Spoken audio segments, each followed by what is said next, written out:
Bonjour.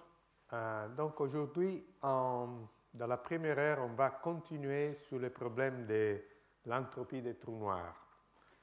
Et cette fois-là, on essaiera d'établir une relation entre des trous noirs et des cordes.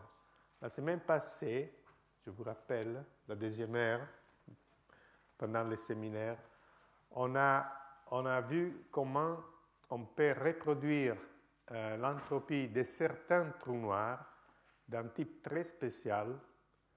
Et je viens de discuter avec un de vous sur la question si les trous noirs qu'on a discutés la semaine passée étaient des trous noirs qui peut exister en nature, et la réponse est non. Ce sont des trous noirs qui sont théoriquement inventés pour avoir un problème assez simple pour pouvoir faire les calculs et vérifier des choses théoriques. Donc, les trous noirs qu'on a discutés la semaine passée dans la deuxième heure par le professeur Bacas, c'était des trous noirs dits extrémaux,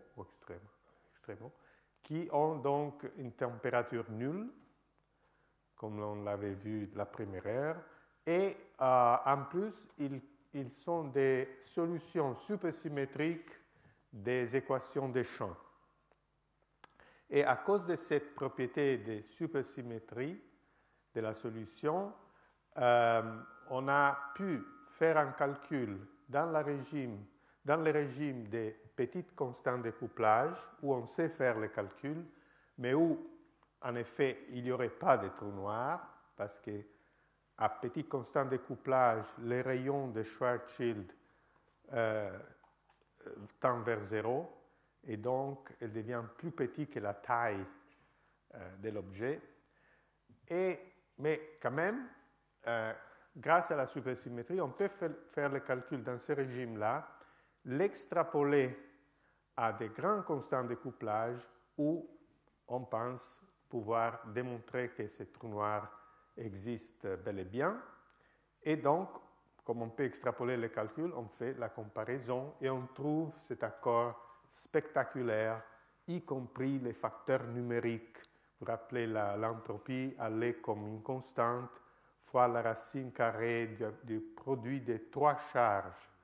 Donc vous voyez, là, vraiment, ce sont des choses théoriques, parce que nous, dans la nature, on ne connaît qu'une charge, la charge électrique, et là, on a inventé, à travers ce champ de Ramond-Ramond, d'autres types de charges, un groupe de jauges plus grand que ce qu'on connaît en nature. Et on a construit des trous noirs qui ont trois types de charges en même temps. Bon, aujourd'hui, on fait un petit pas on fera un petit pas vers des trous noirs plus réalistes, mais le prix à payer, c'est que le calcul devient tout d'un coup beaucoup plus compliqué. Donc, on va quand même essayer de voir qu'est-ce qu'on peut dire pour des trous noirs non extrémaux du type Schwarzschild ou Kerr. Disons, dans notre univers, on pense que les trous noirs standards qu'on trouve par exemple au centre de notre galaxie, c'est un trou noir de Kerr.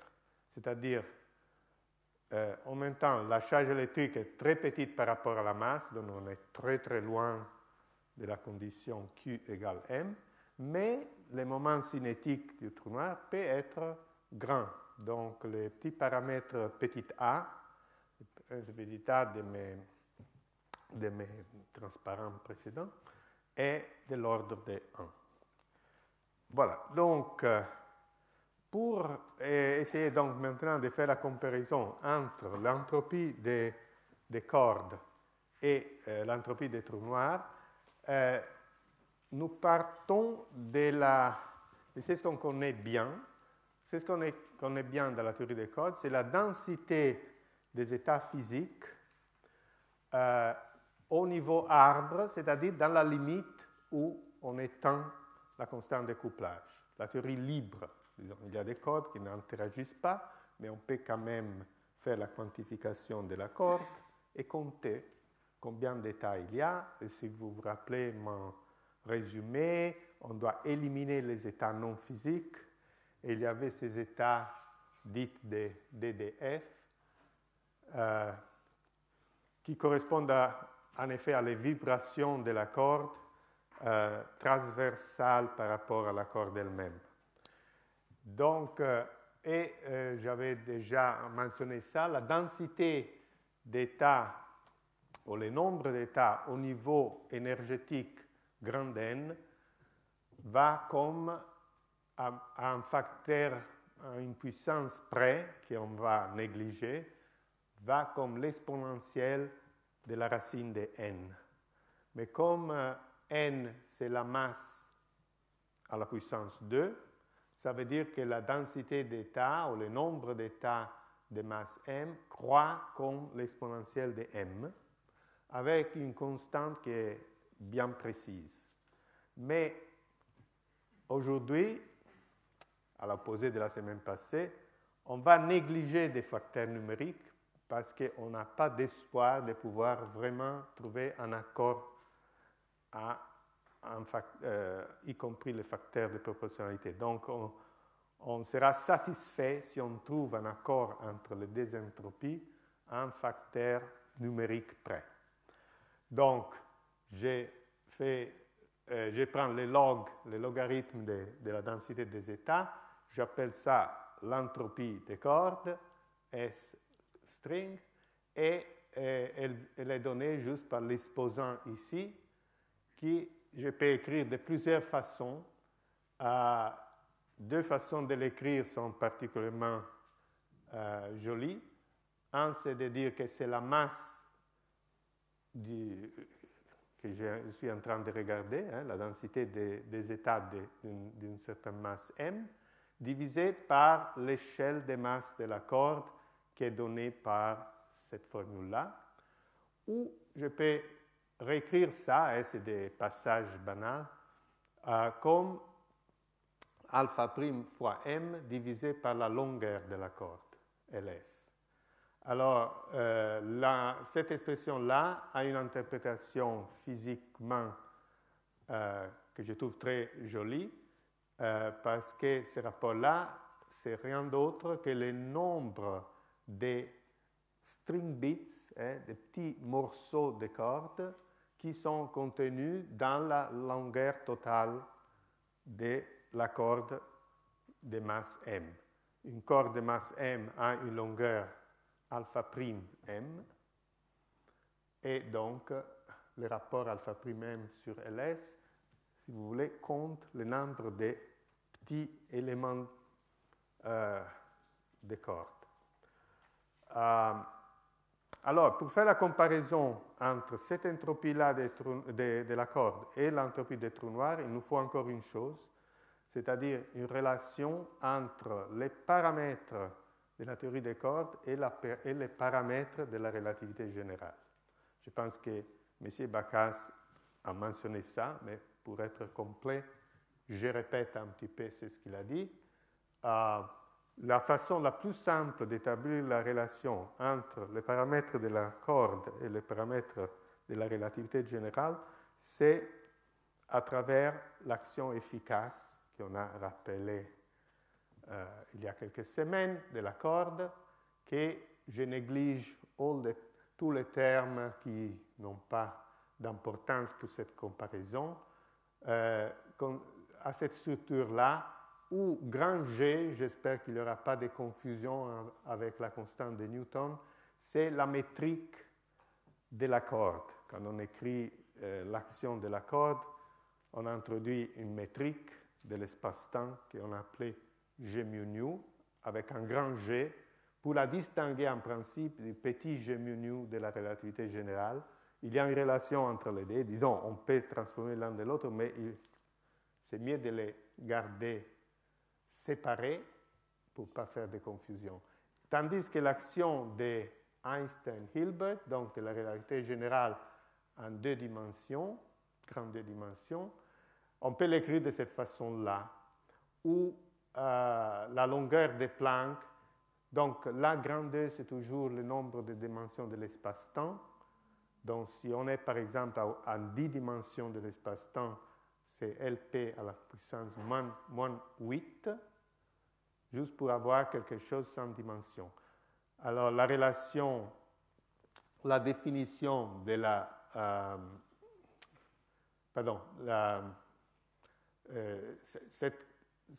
là, j'ai fait probablement... Non, ça c'est bon. Einstein, il a besoin de dimensions. Non, c'est juste.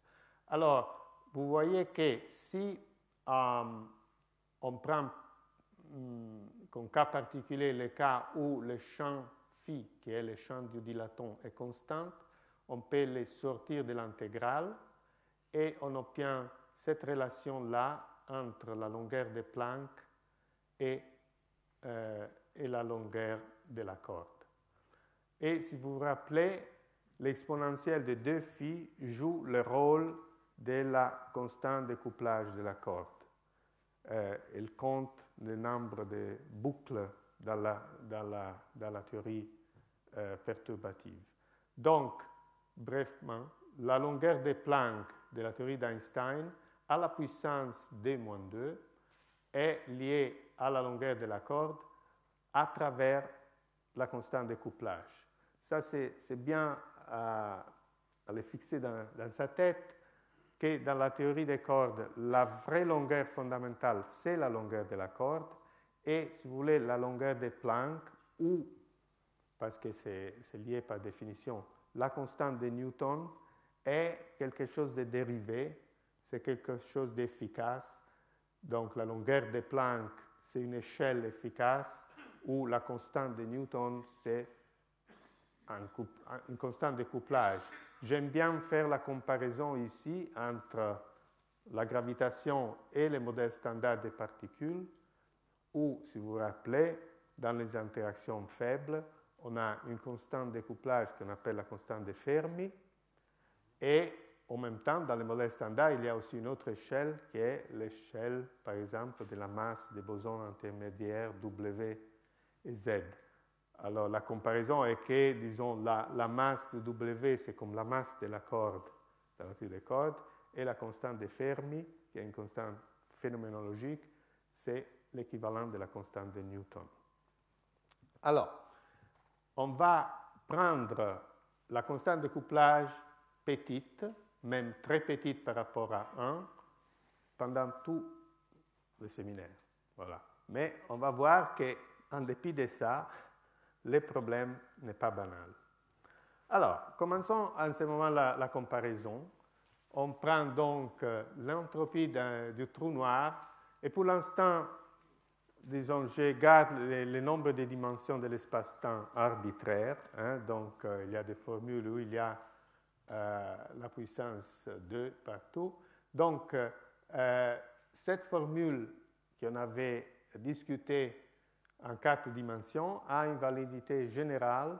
Donc, à n'importe quel nombre de dimensions, l'entropie du trou noir est donnée par l'aire de l'horizon divisé par 4 fois la longueur de Planck à la puissance d-2.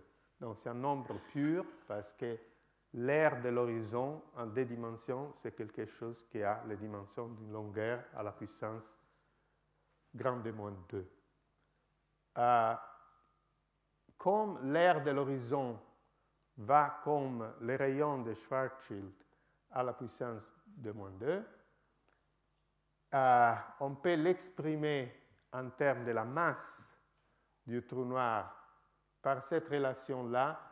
C'est ce que je fais là, c'est d'exprimer les rayons de Schwarzschild en grande dimension comme la constante de Newton fois m à la puissance 1 sur d-3. Ça, c'est la bonne relation aussi pour des raisons dimensionnelles. Donc, en 4 dimensions, les rayons de Schwarzschild, c'est la constante de Newton fois la masse.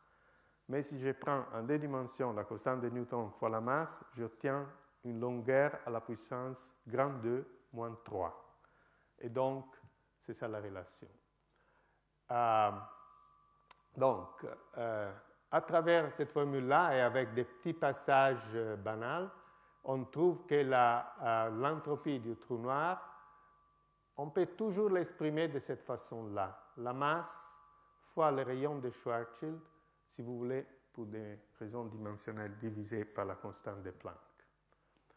Mais où il faut se rappeler que RS, ce n'est pas un paramètre indépendant, lui-même, c'est une fonction de la masse qui est donnée implicitement par cette relation-là. Donc, il y a une dépendance de la masse explicite ici et, si vous voulez, implicite dans les rayons de Schwarzschild. En effet, en 4 dimensions, c'est banal, le rayon de Schwarzschild va comme la masse elle-même et l'entropie va comme la masse à la puissance 2. Parce qu'elle va comme l'air, mais comme le rayon est proportionnel à la masse, l'air de la surface de l'horizon va comme M2. Alors, c'est ça qu'il faut comparer à la formule de la diapositive précédente qui est réécrite là, M sur MS.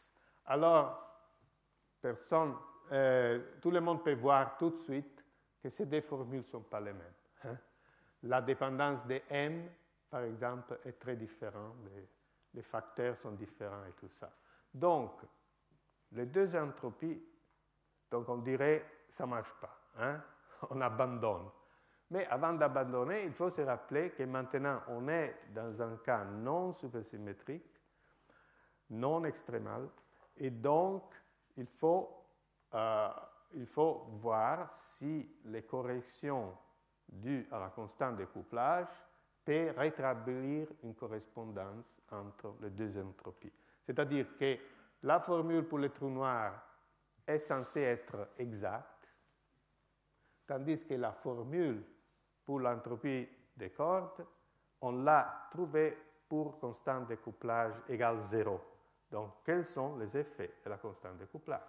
Est-ce que ces effets-là peuvent rétablir une correspondance entre les deux entropies? Ça a l'air d'être difficile, mais voyons. Alors, si on fait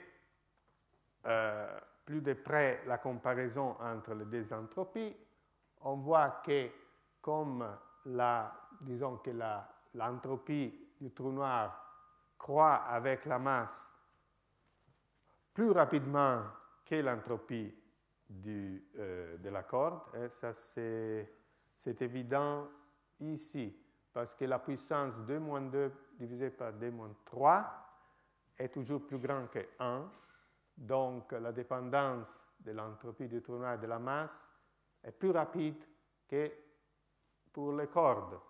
Une est linéaire et l'autre est plus que linéaire, une puissance plus grande que 1.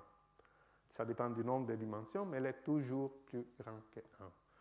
Donc, mais on peut aussi voir que si la constante de couplage de la corde est petite, l'entropie de la corde est plus grande à petit m. Donc, si vous voulez, l'entropie de la corde part plus haut, mais elle croît moins vite. Donc, nécessairement, les deux entropies doivent se croiser à une certaine valeur de la masse, de l'énergie. Donc, pour trouver ça, c'est assez facile. On fait les rapports des deux. On regarde comment ils dépendent des différents paramètres. J'utilise, par exemple, l'entropie du trou noir dans cette forme-là, l'entropie de la corde dans cette forme-là, et vous voyez que la masse, là, formellement disparaît, mais il faut se rappeler que R, c'est lui-même une fonction de la masse. Donc, j'obtiens M string fois R divisé par la constante de Planck. Je me rappelle la définition de la longueur de la corde. J'obtiens simplement que le rapport entre les deux, c'est le rayon du trou noir, le rayon de Schwarzschild du trou noir, divisé par la longueur de la corde. Ça veut dire que le résultat est très simple. L'entropie du trou noir est plus grand que l'entropie de la corde si le rayon de Schwarzschild est plus grand que la longueur de la corde, et le contraire si le rayon de Schwarzschild est plus petit que la longueur de la corde. Donc, les deux croises sont égaux à quand exactement, toujours un facteur numérique près, quand le rayon de Schwarzschild du trou noir est égal à la longueur de la corde. C'est aussi intéressant de calculer quelle est la valeur commune des deux entropies, justement au moment qu'ils sont les mêmes. En utilisant soit la formule pour le trou noir, soit la formule pour la corde, on trouve que les deux entropies sont égaux et vaut la longueur de la corde à la puissance moins 2. Et comme on a pris, la constante de couplage de la corde à la puissance moins 2, et comme on a pris la constante de couplage très petite, donc les deux entropies sont grands. Ça c'est bien parce que on aime bien travailler avec quelque chose qui a beaucoup d'états. Donc, si vous voulez, le nombre d'états sont de l'ordre de l'exponentielle de 1 sur JS au carré. Donc, c'est un nombre grand.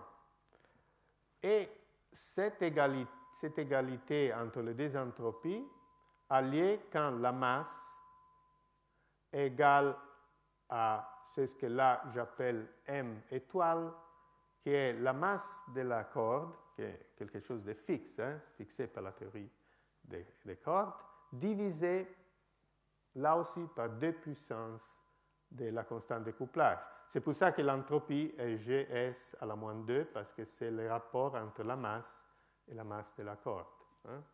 C'est très simple. Les équations là, je pense que vous pouvez toutes les reproduire vous-même.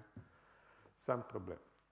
Alors, si on regarde la masse, évidemment, on peut la varier et étudier ces problèmes à des différentes valeurs de la masse, donc c'est une variable. Mais on peut aussi regarder que la constante de couplage de la corde est une variable. En effet, dans la théorie des perturbations de la supercorde, la constante de couplage, c'est un paramètre qu'on peut changer. Donc, on peut étudier ça dans la relation entre la masse critique, si vous voulez, où les deux entropies coïncident, et la constante de couplage de la corde, sont liées par une relation qui définit une hyperbole dans les plans GM. Et appelons ça, là j'avais un petit dessin, que j'avais fait il y a quelque temps pour illustrer cette idée que les deux entropies de la corde et du trou noir se croisent le long de cette courbe, une hyperbole, que les deux axes sont la masse et la constante de couplage, et vous voyez que l'entropie du trou noir part en dessous de l'entropie de la corde, et après elle monte plus vite, et donc les deux surfaces se croisent le long de cette ligne-là. Donc cette ligne qu'on va appeler la courbe de correspondance est cette hyperbole-là qui est définie par M sur M corde égale Gs à la puissance moins 2. Donc, comme c'est une relation inverse, on a juste une hyperbole.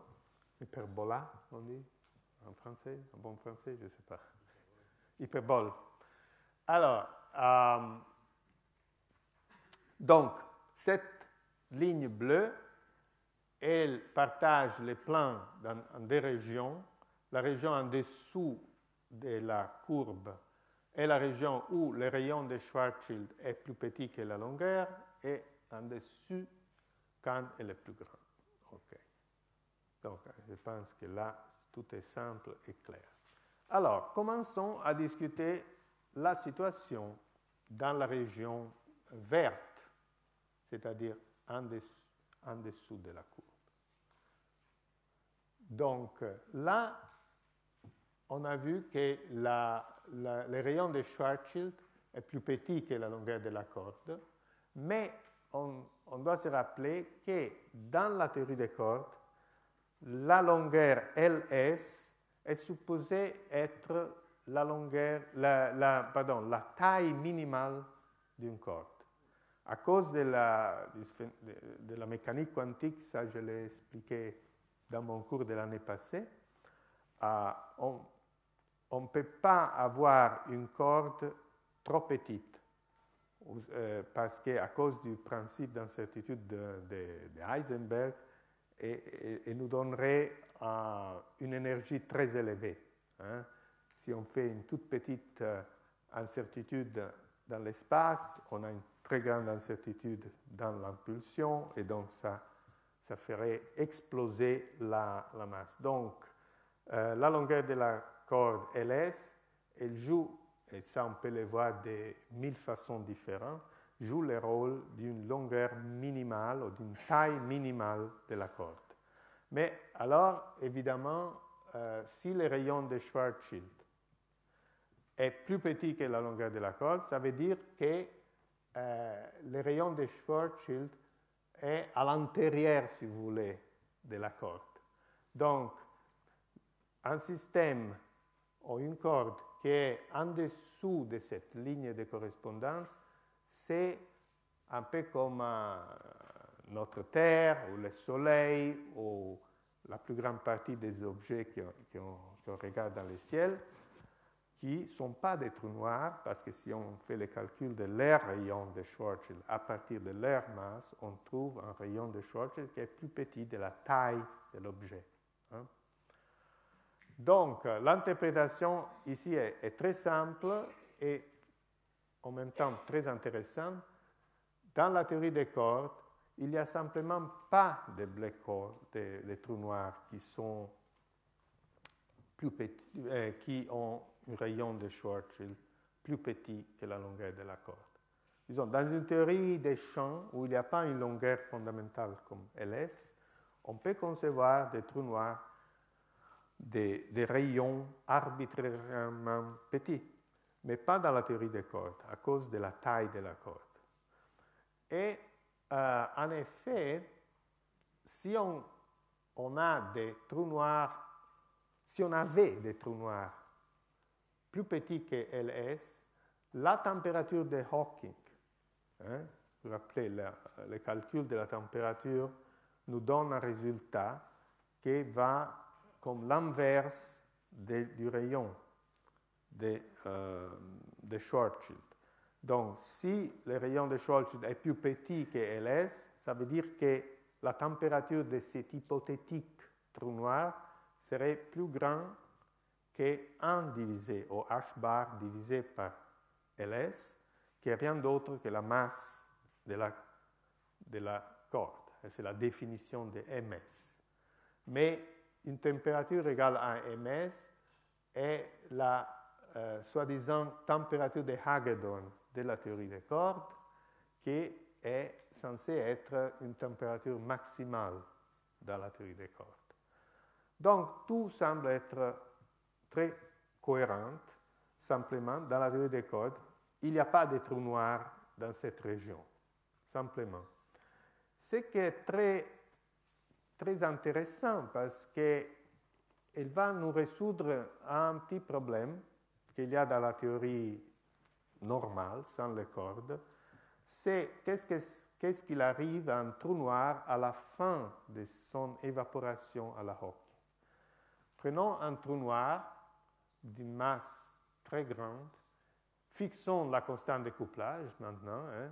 Donc on est sur une ligne verticale et on suit la trajectoire dans cet espace-là, d'un trou noir qui évapore dans le vide. Donc elle évapore, elle perd de la masse, mais comme elle perd de la masse, sa température augmente, elle perd toujours de la masse, et donc il y a cette trajectoire verticale vers le bas du trou noir. Alors, dans une théorie sans corde, on ne sait pas qu'est-ce qu'il arrive à la fin, parce que plus petit est le trou noir, plus haute est la température, et quand il arrive à un rayon tout près de zéro, la température explose vers l'infini. Donc il y a une singularité, si vous voulez, à la fin de l'évaporation d'un trou noir dans une théorie des champs ordinaire. Tandis que là, on est un peu sauvé par cette courbe, parce qu'une fois que la trajectoire à travers la ligne, on a un trou noir qui a les dimensions de la corde, et on ne peut pas aller en dessous, ou si vous voulez, les trous noirs cessent d'être un trou noir, parce que si on va encore en dessous, les rayons de Schwarzschild est à l'intérieur de la corde elle-même. Et donc, il y a juste une transition entre un trou noir et une corde ordinaire qui après a son destin peut-être elle se désintègre dans des cordes plus légères et tout ça. Donc, la singularité à la fin de l'évaporation semble être évitée d'une façon assez simple et intéressante dans la théorie des cordes. Alors, maintenant,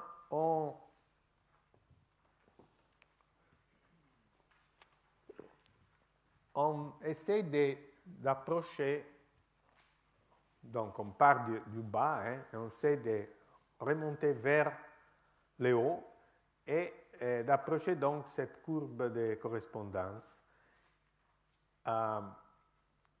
Donc, on se demande, est-ce que les propriétés des trous noirs et des cordes deviennent similaires comme on s'approche de la courbe? Et comme par définition, la courbe de correspondance correspond à la valeur de la masse ou de la constante de couplage où les deux entropies sont égaux, disons, il semblerait que c'est banal d'avoir un accord entre les deux. Mais malheureusement, il y a un petit puzzle qu'on peut l'appeler le random walk. Je ne sais pas le nom en français. Mouvement aléatoire, schéma aléatoire, parce que je vous ai dit tout au début que l'entropie des cordes, on peut la comprendre comme un random walk, parce que, disons, c'est les nombres des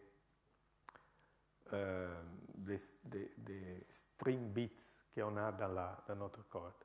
Mais vous savez qu'un random walk donne une longueur au chemin qui est proportionnelle à la racine carrée du nombre des pas, fameuse résultat. Donc, apparemment, comme la corde, quand on est sur cette courbe de correspondance, je vous ai dit que la longueur de la corde est grande par rapport à il faut faire attention avec les mots. La longueur ou la taille, la longueur totale d'une corde de masse ms divisé par gs2 est grande par rapport à ms, et donc aussi avec cette idée du random walk, elle est beaucoup plus longue en général que ls elle-même. Donc, comme le rayon de Schwarzschild, par définition, sur la courbe de correspondance est égal à ls, si ma corde fait un random walk, elle sera nécessairement, il semblerait, plus grande que ls. Donc, à nouveau, cette corde-là, apparemment, elle n'a rien à faire avec un trou noir. Donc, même si on a vu que les deux entropies sont les mêmes, la question est si vraiment mes cordes sont des trous noirs ou pas. Donc, la réponse à cette question, qui est un peu gênante, c'est en effet assez simple.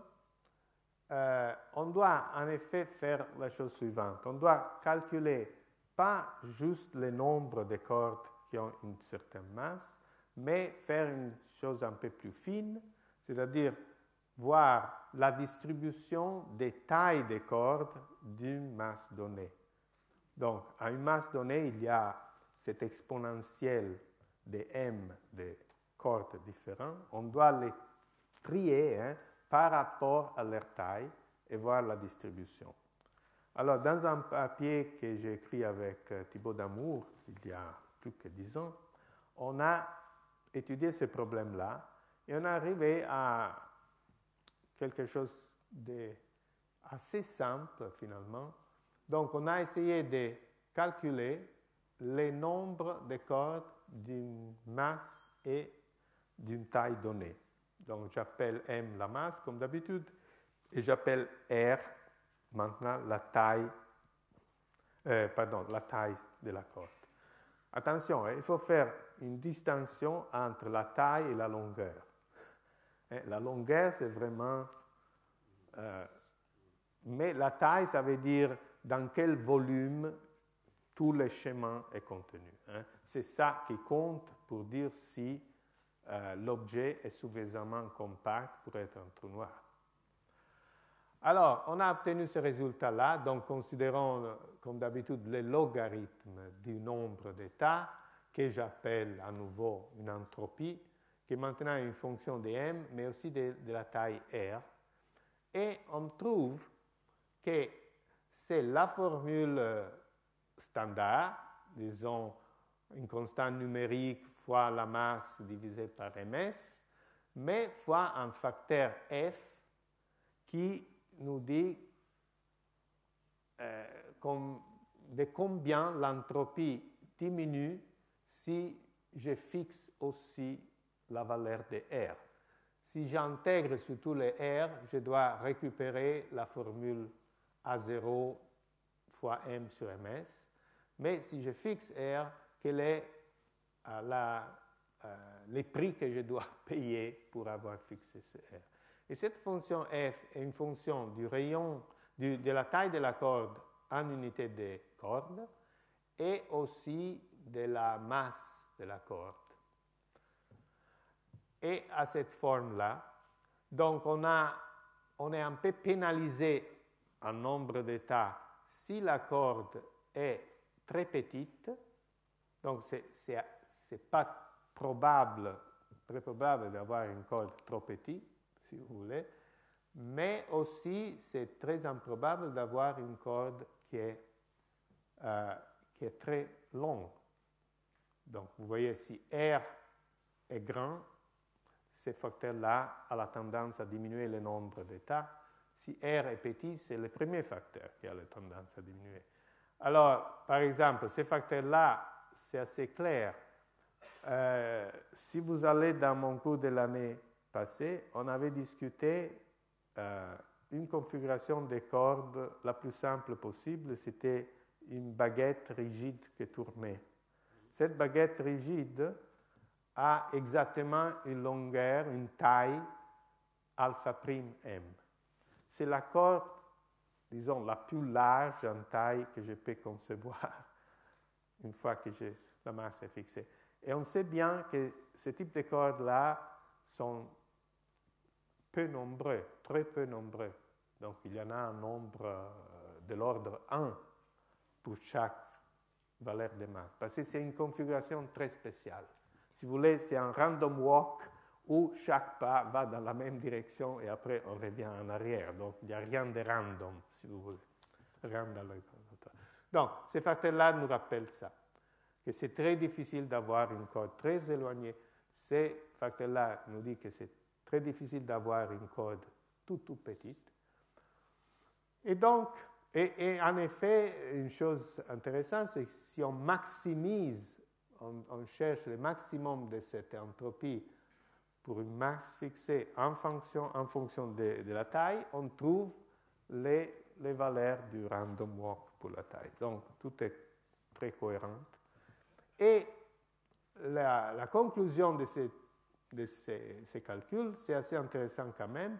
Il nous dit que si je prends un rayon de Schwarzschild, une taille de la corde qui est de l'ordre de la longueur de la corde, 2 fois, 3 fois, je ne sais pas, quelque chose du même ordre, mais pas exactement la valeur limite, je perds un facteur, mais c'est un facteur d'ordre 1. Au lieu d'avoir 1, je peux avoir 1,5.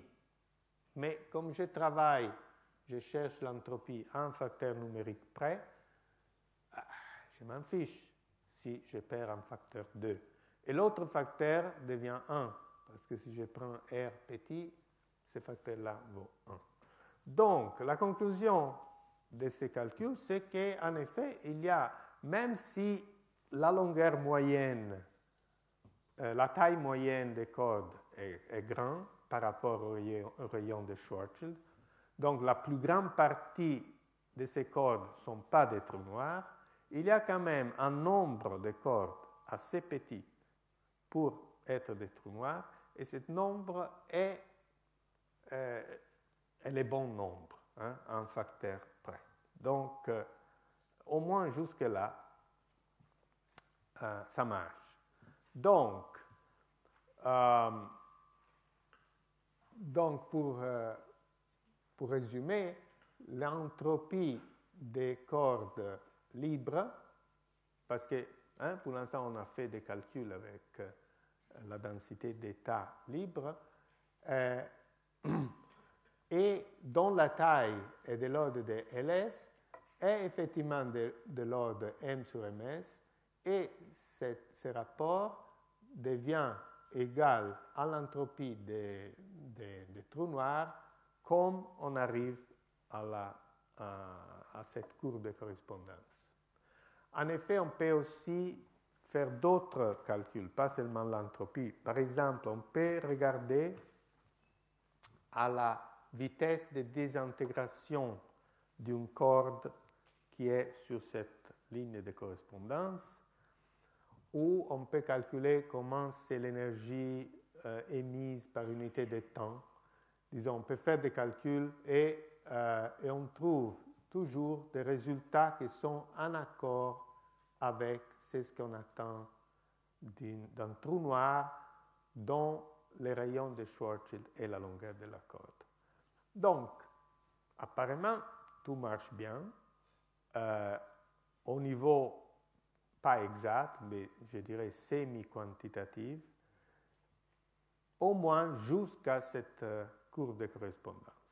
Mais peut-être avant de passer au cas encore plus difficile, de dépasser cette courbe et aller au-delà et voir si la corde persiste, on doit se poser la question, est-ce qu'on a le droit, est-ce qu'on doit faire confiance au calcul? Parce que, rappelons-nous, il y a cette correction dans la constante de couplage. Alors, ces corrections qui n'étaient pas présentes dans les cas supersymétriques sont là maintenant. C'est vrai que nous avons pris la constante de couplage très petite, mais on va voir tout de suite que les effets de la constante de couplage dépendent pas seulement de la constante de couplage elle-même, de combien elle vaut, mais aussi de la masse de la corde. Et on trouve que si les cordes sont très lourdes, il y a des corrections induites par la présence de la constante de couplage. Faisons un petit calcul vraiment très simple. Si on prend une corde qui est lourde, disons, et elle a des interactions gravitationnelles avec elle-même. Si vous voulez, les différentes parties de la corde interagissent gravitationnellement entre eux. On peut calculer au moins au premier ordre dans la constante de couplage l'effet de cette interaction, auto-interaction de la corde. Si vous voulez, c'est comme une énergie des liaisons de la corde. Et vous savez depuis Einstein que s'il y a une énergie de liaison, cette énergie de liaison influence la masse. Hein? On le sait bien dans les noyaux, comment les choses se passent. Alors, essayons de trouver cet effet, par exemple, sur la masse de la corde dû à cette énergie de liaison gravitationnelle. Il faut juste appliquer la loi de Newton. On a des différentes parties de la corde qui interagissent entre eux. Donc, comme ordre de grandeur, on doit avoir la constante de Newton fois M1, M2, hein, divisé par R en 4 dimensions. À nouveau, en 2 dimensions, c'est R à la puissance 2-3. Donc, calculons delta M divisé par M, parce que c'est ça qui nous intéresse. Nous nous posons la question, est-ce que cette énergie de liaison va changer la masse de la corde d'une façon significative ou pas? Donc, on fait le calcul de delta M sur M. Donc, on divise là par M. On obtient Gm divisé par R à la d-3. Mais G fois M, je l'avais dit tout à l'heure, c'est le rayon de Schwarzschild à la puissance d-3. Donc, cette quantité, delta M sur M, est rien d'autre que, je mets un signe moins pour dire que la force est attractive, donc il y a une diminution de la masse, à la puissance d-3, c'est le rapport rayon de Schwarzschild divisé par la taille. Alors, heureusement, fort heureusement, cette correction-là est petite, au maximum ordre 1, si on est en dessous de la courbe de correspondance. Parce que la courbe de correspondance, si R est toujours plus grand que la longueur de la corde, hein, comme on l'a dit tout le temps, ce rapport-là est toujours borné par quelque chose d'ordre 1 si on est en dessous de la courbe. Donc, pour résumer, on a fait le calcul en utilisant la théorie libre, on a trouvé un accord, au moins pour une partie de notre corde qui peut représenter des trous noirs, et on a justifié les calculs parce que les corrections dues à la constante de couplage restent bornées. Mais on voit tout de suite que cette correction peut exploser si on considère des rayons de Schwarzschild qui sont grands par rapport à la dimension de la corde. Donc, et c'est ça qu'on essaiera d'utiliser pour voir si cette loi cette correspondance entre les deux entropies continue à s'appliquer aussi au-delà. Voilà. Pourquoi? Parce que comme on va toujours plus loin en dessus de la courbe de correspondance, les désaccords entre l'entropie des cordes et l'entropie des trous noirs semblent devenir toujours plus grands. Donc, pour voir si l'accord est encore là, il faudrait calculer les effets des interactions. Mais malheureusement, les effets des interactions deviennent importants, grands, et ce n'est pas clair comment résoudre le problème. C'est un problème non perturbatif. Les effets calculés au premier ordre deviennent de 100% ou même plus, et donc on sait qu'on ne peut pas négliger les ordres supérieurs. C'est toujours le même problème, hein, comme on trouve souvent en physique.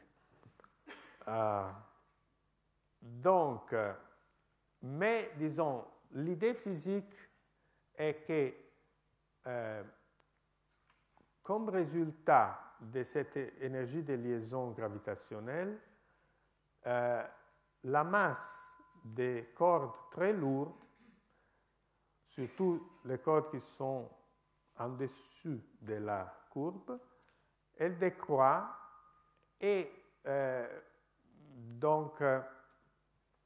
et c'est ce qu'il se passe, c'est que comme cet effet de l'énergie de liaison dépend du rayon, de la taille de la corde, disons, les différents états qui étaient dégénérées avec la même masse à constant de couplage égale 0, et elles ne seront plus à la même masse quand G est différent de 0. Donc, il y a une brisure de la dégénérescence des niveaux. Si vous voulez, voilà, là j'ai... attendez, je voulais une autre figure que j'ai mis plus loin. Bon, c'est pas grave. Donc, c'est ce qu'il arrivera, c'est que la dégénérescence est brisée et différents états commencent à migrer, si vous voulez, vers la région des masses plus basses. Alors, c'est évident que, alors là, je m'appuie sur la figure, que ce phénomène-là va augmenter la densité des états des cordes. C'est-à-dire, là, j'ai suivi un certain niveau de masse. À constant de couplage égale 0, on sait le spectre de la théorie. On a dit que si j'augmente la constante de couplage, la masse, elle ne change pas d'une façon appréciable jusqu'au moment où je touche cette courbe, parce que les effets sont d'ordre 1 au maximum. Mais si je vais au-delà, je m'attends à des effets grands qui, en général, diminuent la masse. Donc, vous voyez, là la figure n'est pas trop bien faite. Vous devez imaginer que plus on monte ici, plus il y a des états. Il y a une croissance exponentielle du nombre des états. Alors, cet effet-là nous amène beaucoup d'états qui sont à une grande masse vers une plus petite masse. Et donc, on peut s'imaginer, mais on peut évidemment faire le calcul mathématique, que ça va nous augmenter la densité des cordes à une masse donnée. Parce que, par exemple, si je suis à cette masse-là, je ne vois pas la densité des cordes ici, mais je vois aussi tous les cordes qui viennent des niveaux de masse plus élevés et qui sont ramenés à cette plus petite masse pour l'effet de l'énergie de liaison. Donc, c'est ça l'idée qu'on a essayé de suivre. Et on peut même construire un petit modèle que j'appelle un modèle jouet, un toy model, qui nous montre ces phénomènes d'une façon mathématiquement explicite. Bon, ce modèle-là a une assumption qui n'est pas du tout banale, qui est la suivante. Au lieu d'exprimer la masse physique en termes de la masse du départ, donc la masse M0 qui correspond à constante de couplage 0, j'ai fait le contraire. J'imagine d'exprimer la masse M0 en termes de la masse physique. Je l'appelle ici M petit g pour dire que là, c'est la masse physique de la corde à une constante de couplage générique G. Alors, cette fois, je change le signe, j'écris que la masse à constante de couplage 0 est la masse G plus quelque chose. Plus quelque chose, et je réécris à nouveau la formule qui me donne l'énergie de liaison. Alors, si cette quantité-là est petite par rapport au reste, je peux l'amener de l'autre côté, changer le signe, et je réobtiens la formule précédente. Mais effectivement, là, c'est une façon, si vous voulez, de faire une ressommation de tous les effets à tout ordre dans la constante de Newton. Donc, mais supposons que ça, il y a en effet des arguments pour dire que ça, c'est une formule plus correcte que l'autre. Mais disons, prenons-la comme une hypothèse. Dans ce cas-là, je peux écrire la masse M0 comme la masse physique à la constante de couplage G fois cette correction-là. Cette fois-là, il y a un plus pour dire que la masse bare est plus grande que la masse physique. Donc, le signe plus correspond bien à une force attractive. Alors, sur la courbe de correspondance, on retrouve que les deux masses sont du même ordre parce que cette quantité-là est au plus de l'ordre 1. Mais essayons de voir qu'est-ce qu'il se passe si on va maintenant à des grandes valeurs de RS sur R. Donc, on doit faire l'hypothèse suivante, qui est assez naturelle, que tous les états qu'on a à constante de couplage 0, ils bougent en masse comme effet des interactions, mais leur nombre ne change pas. Hein? C'est comme une chose adiabatique. Donc les différents états bougent, se croisent peut-être, mais leur nombre, on peut suivre chaque état et les conserver. Donc, si je fais cette hypothèse-là qui est assez naturelle, le nombre d'états de masse M sont obtenus d'une façon très simple. On prend les formules que j'avais tout à l'heure et simplement je remplace M0 par la fonction M0 de Mg. Hein? C'est assez simple. Hein? Faisons ça. Donc, on reprend la formule que j'avais tout à l'heure avec cette fonction f, vous vous rappelez, qui nous dit combien de cordes il y a avec une taille r. Et simplement, je remplace ici ou partout m. M là, comme c'était évalué, voilà, comme cette formule-là était évaluée à g égale 0, je dois appeler ça m0. Et après, je remplace m0 par son expression en fonction de la masse physique à constante de couplage G. Donc, je remplace ça et j'obtiens finalement cette expression-là à une possible renormalisation de la taille près. Oublions ça pour l'instant. On obtient cette expression-là. Vous voyez, essentiellement, j'ai remplacé M0 sur MS avec la formule de la transparente précédente, qui est ça. Et vous voyez que et à ce moment-là, je peux refaire le calcul, quelle est la valeur préférée des grandes R pour des différentes valeurs de la masse, de la constante de couplage et aussi du nombre de dimensions de l'espace-temps. Bon, ça, il y a toute une discussion qu'on peut trouver dans cet article d'Amour et moi-même, mais je vais parler dans ces détails. La chose intéressante, c'est que ce petit modèle joué marche très bien en 4 dimensions de l'espace-temps, donc dans notre dimension de l'espace-temps, parce que si je prends ça, j'étudie la valeur préférée des grandeurs, je trouve que la valeur préférée est la longueur est de l'ordre de la longueur de la corde. Je la remplace là, comme j'avais dit tout à l'heure, si je mets R égale la longueur de la corde, ce facteur-là donne au maximum un facteur d'ordre 1, mais par contre, ce facteur-là me donne RS sur LS, une quantité qui était petite en dessous de la courbe de correspondance, mais qui devient grand en dessus. Mais je prends maintenant ça au sérieux. Vous voyez, le premier terme, si je développe ce produit, j'obtiens M sur MS, qui est l'entropie des cordes. Mais le deuxième terme, c'est M fois RS divisé par ML, MS-LS, qui est rien d'autre que la constante de Planck.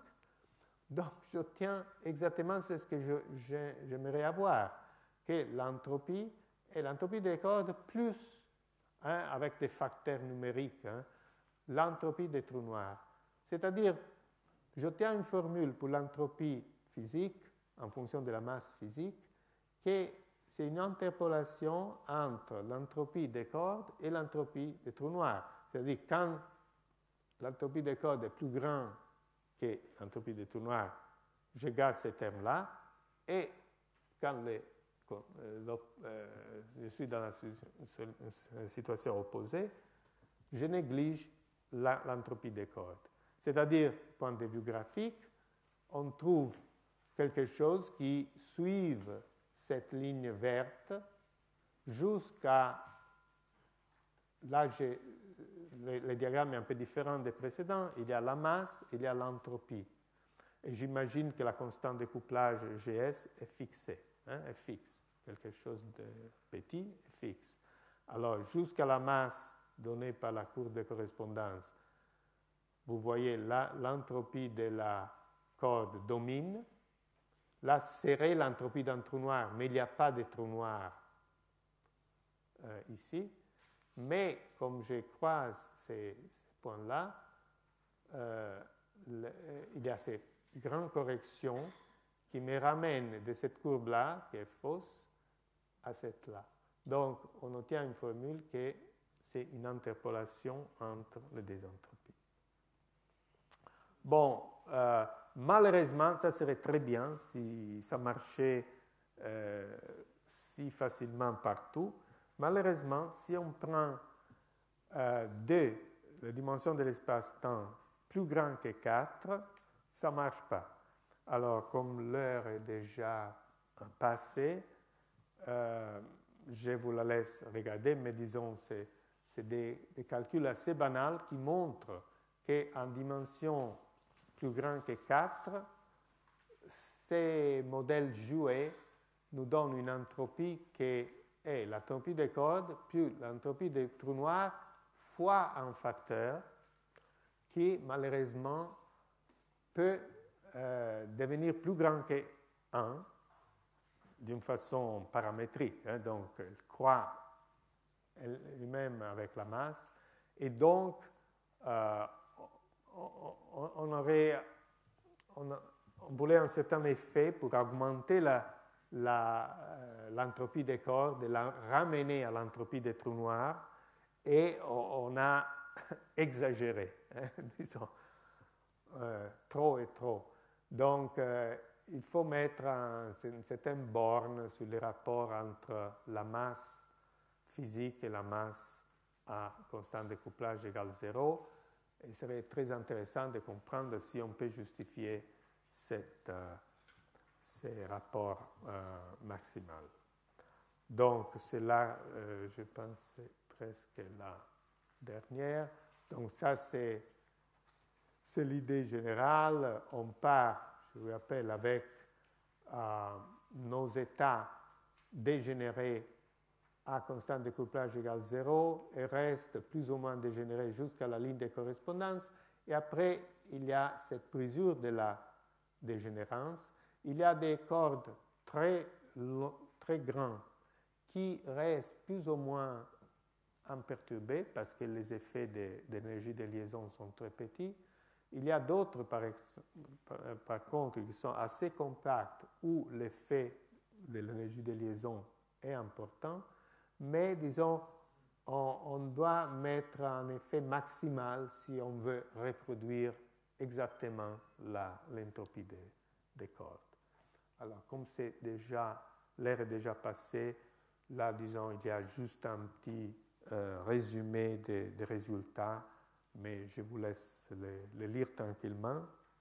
Et on va recommencer à 11h05, quelque chose comme ça. Je reste là si vous avez des questions. Merci.